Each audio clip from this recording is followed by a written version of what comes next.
Apalagi jadi kita akan bahas seputar berapa sih limit transaksi menggunakan kris di aplikasi Bank Jago. Jadi di sini itu ada Bank Jago ya, tampilan dari aplikasinya seperti ini. Jadi di sini itu untuk Bank Jago, kalian bisa masuk ya. Jadi kita bisa masuk menggunakan kredit pintar, GoPay, dan juga masih banyak yang lainnya ya. Jadi untuk Bank Jago sendiri ini banyak banget penggunanya juga. Jadi jika kita cek di sini ya, untuk Bank Jago kita bisa cari di sini Bank Jago ya. Kita cari di Playstore Bank Jago. Ini kalau nggak salah di sini bisa kita cek.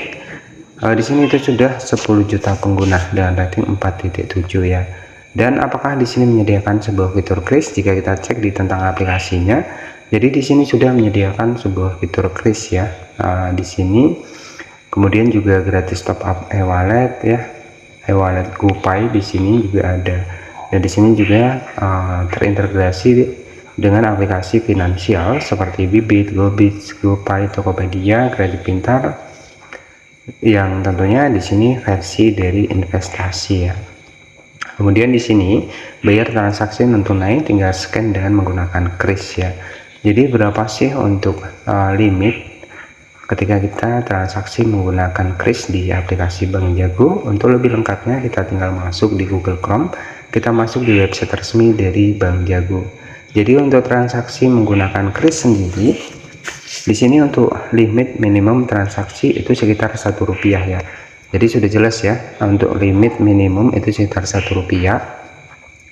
Sedangkan di sini untuk limit maksimum per transaksi itu sekitar 10 jutaan. Kemudian kalau limit maksimum per harinya di sini statusnya tanpa batas ya. Jadi di sini sudah jelas ya, transaksi dengan kris di Bank Jago limit minimum itu sekitar Rp1, limit maksimum per transaksi sekitar 10 jutaan, dan limit maksimum harian ya, per hari di sini tanpa batas ya. Jadi seperti itu.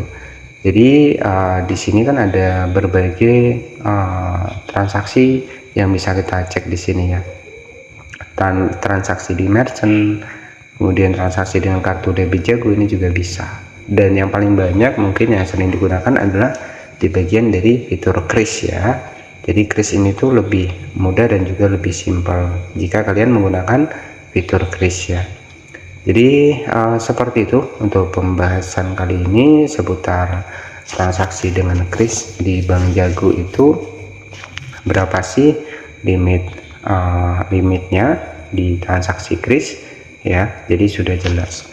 Jadi jika ada pertanyaan nanti kalian juga bisa tanyakan di kolom komentar. Dan seputar pembahasan aplikasi Bank Jago ini sudah banyak kami bahas di video sebelumnya. Nanti kalian juga bisa cek video seputar Bank Jago ya. Dan di sini di website resmi dari Bank Jago, di sini juga ada level, ada bantuan, ada biaya dan limit ya. Kalian juga bisa cek, bisa baca-baca di sini. Jadi aplikasi Bank Jago ini buat nabung, ketika kita pengen investasi ya bisa. Kemudian juga ada beberapa level dan itu sudah saya bahas di video sebelumnya. Itu saja pembahasan kali ini seputar transaksi kris. Terima kasih dan nantikan video terbaru selanjutnya.